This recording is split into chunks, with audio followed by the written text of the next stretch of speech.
episode 4. This episode I had a lot of fun watching. I thought it was quite enjoyable because it was focusing on several different characters that got the spotlight in this episode. The main focus was pink and red in this episode, while yellow and blue and black, they all had their own highlights in this episode as well. But the whole premise of this episode is Kiji Brother and Momotaro helping out a sushi shop owner to help him make better sushi and motivate his staff. But in this episode, we also got to learn the backstory of Don Momotaro. So that's what I want to talk about in this episode as well, and it's probably going to be my first thing that I talk about in this episode because we learn about the Red Ranger's backstory. So, the Red Ranger's backstory. I feel like this flashback is far from over, and we're going to learn more about Momotaro as the show goes on, because this was just a small flashback in a bigger story about this character, because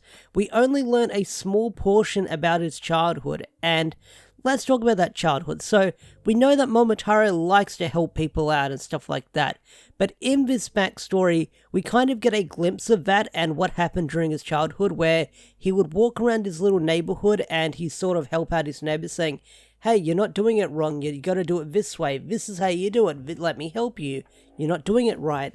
And then eventually he kept doing this and it annoyed all his neighbors in his area, and eventually they rallied up and they wanted him gone, but Momotaro just ignored him and stayed indoors, and eventually all the neighbors sort of left the block, they left the area, and that was the first time he had realized he's gone too far. Now, that backstory is a little bit silly, where an entire neighborhood block could just up and move, or I'm guessing most of them did, so the ones that Momotaro was annoying, all the ones just up and left, but we got to see a little bit of his backstory, and I feel like I said, there's more to this backstory we have yet to learn about. Like, we don't know why the guy is in jail, we don't know what happened to Momotaro in his later years.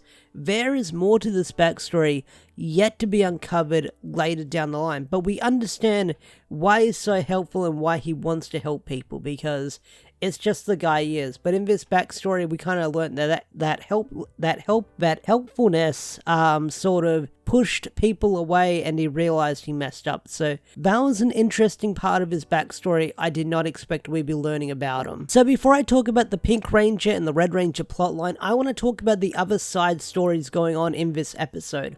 One of them that caught my attention the most is the Black Ranger side plot we had in this episode, the Inu Brothers side plot, and that's when he's getting chased by these two loan sharks about some money that apparently his father owes or something like that. Then Inu Brothers says, I don't have a father, or so it seems. So it's hard to say what the Black Ranger's storyline is, but he was getting chased by by the minion monsters disguised as humans, and then a policeman chases him down saying he's a wanted fugitive. So the whole mystery of the Black Ranger and what he's about, I'm hoping we get to learn more about him later in future episodes, because that character is one big mystery, and I'm hoping we get to learn more about him later down the line, because whatever this guy is wanted for, or why he's on the run, has my attention, because so many people are after this character for various reasons. And not only that, there's also a scene at the end of the episode where Momotaro is standing by the waterside, or the river, where he was found in the very first episode, I believe, and Inu Brother just walks right past him and puts his head down. So I do wonder if these characters have some kind of connection going on, or maybe not. I don't know, but either way, the mystery of Inu Brother is totally something I'm invested in right now, and I want to learn more about this character. Another Ranger side plot going on in this episode is Yellow and Blue meeting up, Oni's sister and Saru brother meeting up unmorphed, and they sort of discuss why Momotaro attacked them in the previous episode, and they come to the conclusion that Momotaro might think they're not ready, so they need to train together and prepare themselves for if Momotaro tries to attack him again, so they can prove they're ready to face whatever challenge they're up against. And we don't see a training montage, we get the end of the training montage where they sort of finish their cool karate moves and then they get summoned to the big battle at the end of the episode, but they do sort of train together and work together, which was a cool thing. So let's talk about the whole main plot of this episode, which is Kiji Brother and Momotaro working at the sushi place. So they work at the sushi place and want to help out this sushi guy whose staff is not motivated and he doesn't think he's making good sushi. So Momotaro has that big inspiration to help him out.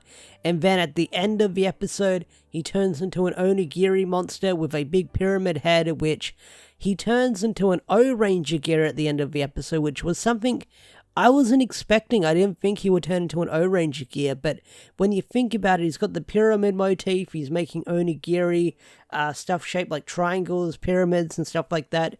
O-Ranger was based on old mythology, ancient beasts and stuff like that, with stuff like King Ranger and things like that, so that does make sense when you think about it. But whenever I see the gear at the end of the episode, I'm like, oh, it's that gear, that's really cool. So we now have an O-Ranger gear that will get used later on in this episode. But I think the fight with the Onigiri monster was really cool as well, along with Momotaro's fight with which one was it did he fight? Because I keep getting the bad guys mixed up.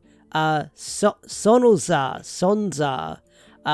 the brown one. He fought that one in this episode, and that was a really fun comedic fight where he went into the Tokuja altar, the train one, and it just kept hitting his kneecaps and sort of pinching at him.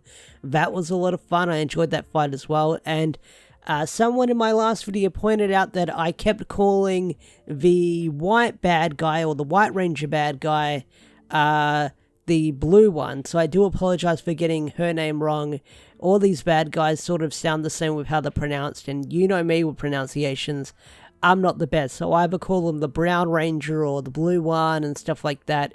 So that's what I'll probably be calling them in this episode, until I can probably pronounce their names properly, or if I hear it being said, and then I can probably pronounce it better. But yeah, the final fight with the bad guy as well, is pretty good as well. But this episode does confirm my speculation with what the bad guy's goal is, or one of them is, and that is destroying the monsters of the week and stopping our heroes from saving them and turning human. So the bad guys are here to kill the monsters of the week, the good guys are here to save them. So I do wonder when we're going to learn more about the brain people and stuff like that, and what their true goals are. So once again, more different factions in this show that haven't been fully revealed yet, or their intentions fully revealed. They're still shrouded in mystery that I want to learn about, and that's what I'm loving about Don Brothers. Everything's still a mystery so far with everything going on. One thing I did like about this episode is it did have a lot of fun gags in it. One of them being Momotaro teaching the staff how to clean, and it plays sort of the Mario Kart sort of revving up your engines thing, where it goes doo doo doo, and then he just runs across the shot back and forth really fast. That got a laugh out of me, and they speed it up with some shots. There's also the interactions between Oni's sister and Inu brother, where when Inu brother shows up morph, she sort of kneels down and says, "Oh, hey there, Papa," and he's like, "Hey, I told you, it's not by choice." So I do like the interactions between the characters on the team. And not only that, like I mentioned earlier, Inu's sister and Saru brother teaming up to sort of test themselves against Momotaro. They sort of do at the end of the episode where they try to get a sneak attack on him, but it doesn't fail, and they're like, ah, crap, it didn't work. So this episode does have a lot of fun gags in it and comedic moments, so I do like how the humor and the serious stuff knows how to balance themselves out in this episode, or in this show so far. Anyway, folks, I think that's going to bring my Don Brothers episode 4 review, discussion, mini discussion, podcast, audio book to a close. What did you guys think of my review of What did you guys think of Don Brothers episode 4? Did you love it? Did you hate it? Tell me in the comment section down below. I'd love to hear your thoughts and opinions.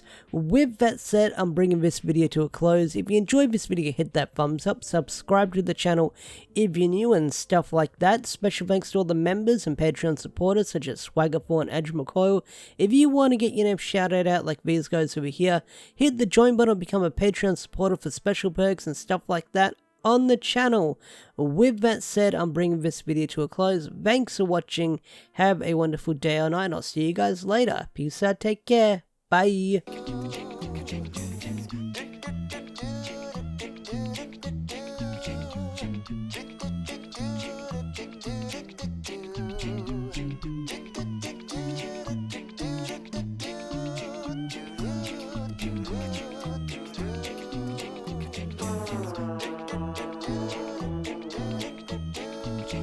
genuine, genuine.